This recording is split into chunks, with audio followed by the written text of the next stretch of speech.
नमस्कार मित्रांनो, स्वागत आहे तुमचं सर्वांचं आपल्या नर्सिंग ट्युटोरियल आपल्या या चॅनलवरती। तर आज आपण बघणार आहोत GNM फर्स्ट इयरचा बायोसायन्स म्हणजे फर्स्ट पेपर असतो। त्याच्यामध्ये दोन विषय असतात, एक ॲनाटॉमी फिजिओलॉजी आणि दुसरा एक असतो अजून मायक्रोबायोलॉजी। तर मायक्रोबायोलॉजी आपण नंतर बघू, अगोदर आपण बघणार आज ॲनाटॉमी आणि फिजिओलॉजी। तर याचा सिलेबस काय काय, किती चॅप्टर कव्हर करायचे आपल्याच्यामध्ये ते आपण बघू शकतो, आज बघून घेऊ। तर याच्यामध्ये इंग्लिशमधून सिलेबस लागत असेल तर मी व्हिडिओ बनवून टाकणार आहे, पण तो खूप मोठा असणार आहे, याच्यामध्ये शॉर्ट आहे, ज्यांच्याकडे वेळ नाही त्यांनी हा बघा। आणि जास्तीत जास्त आपल्या चॅनलला जास्तीत जास्त शेअर करा, जेणेकरून जास्त लोकांपर्यंत आपले व्हिडिओ पोहोचेल आणि जो आपला फॅमिली आहे, आपली यूट्यूब फॅमिली ती जास्त वाढेल।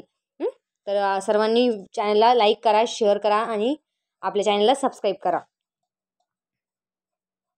तर आता अनुक्रमानिका याच्यामध्ये कितीच आहे, आता हे मराठीतून आहे, मराठीमधून, त्यामुळे तुम्हाला लवकर होईल। मी जर झालं माझ्याकडून शिकवणं तर शिकून सर्वांना एक एक चॅप्टर किंवा एक एक टॉपिक कव्हर करण्याचा प्रयत्न करते।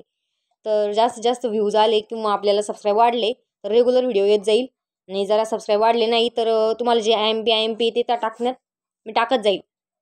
तर याच्यामध्ये आता पहिलं सर्व मानवी शरीराची रचना कशी आहे, त्याच्यामध्ये आपल्याला रचनेचं सर्व बघणारे वेगवेगळे काय काय त्याच्यामध्ये सेल येऊ शकतात, सर्व बारीक प्रत्येक सूक्ष्म जंतूपासून आपल्याला सूक्ष्म रचनेपासून बघायचे। त्याच्यामध्ये नंतर येतं पृष्ठभागावर जर शरीर रचना कशी आहे, पाठीचा कणा आहे, कासा आहे, हाडे, हाड्याच्या सांध्यामधील कोणते सांधा पेपरला येतो, म्हणजे येतो 15 मार्काला विचारला जातो, 5 मार्काला तरी सांधा विचारला जातो। तर सांध्याचे प्रकार इंग्लिशमधूनच केले तरी हरकत नाही, मराठीतून करा वाटलीत मराठीतून करा।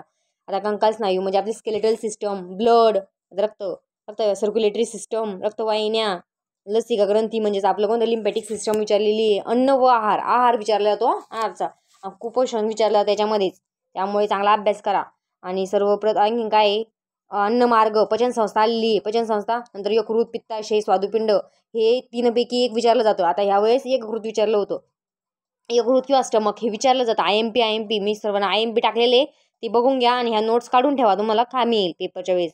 झालं, मग त्याच्यानंतर येतं आपलं श्वसन संस्था म्हणजेच आपलं रेस्पिरेटरी सिस्टम, चयापचय म्हणजे आपलं मेटाबॉलिझम कसं होतं आपल्या शरीरामध्ये, नलिका विरहित ग्रंथी म्हणजेच तर आपले एंडोक्राइन सिस्टम, एक्झोक्राइन सिस्टम, त्या सिस्टम एंडोक्राइन ग्लँड, त्याच्यामध्ये एंडोक्राइन ग्लँड, एक्झोक्राइन ग्लँड। आता ग्लँड पण मी तुम्हाला एक व्हिडिओ बनवून टाकते, आपल्या मराठी भाषेमध्ये टाकत होती, तुम्हाला लवकर समजलं जाईल। इंग्लिशमध्ये का असं ना, पण आपण सोप्या भाषा समजून सांगितलं तर काहींना लवकर समजतं। त्वचावरती लेअर लिहायच्या, त्याच्यानंतर त्याची डायग्राम काढायची, त्वचेचे कार्य विचारले जाते म्हणजे जातेच। त्याच्यानंतर उत्सर्जन संस्था, जनन संस्था, आता पुरुषांमध्ये जनन संस्था, स्त्री जनन संस्था, female reproductive system, male reproductive system हे विचारलं जातं। मज्जा संस्था, चेतासंस्था, विशेष संवेदनात्मक ग्राह्य म्हणजे आपले कोणते ज्ञानेंद्रिय, ते 5 आहे आपल्याकडे, तर ते त्याच्यापैकी एक विचारला जातो कंटिन्यू। त्यामुळे जास्तीत जास्त व्हिडिओ शेअर करा आणि चॅनलला सबस्क्राईब करा। धन्यवाद।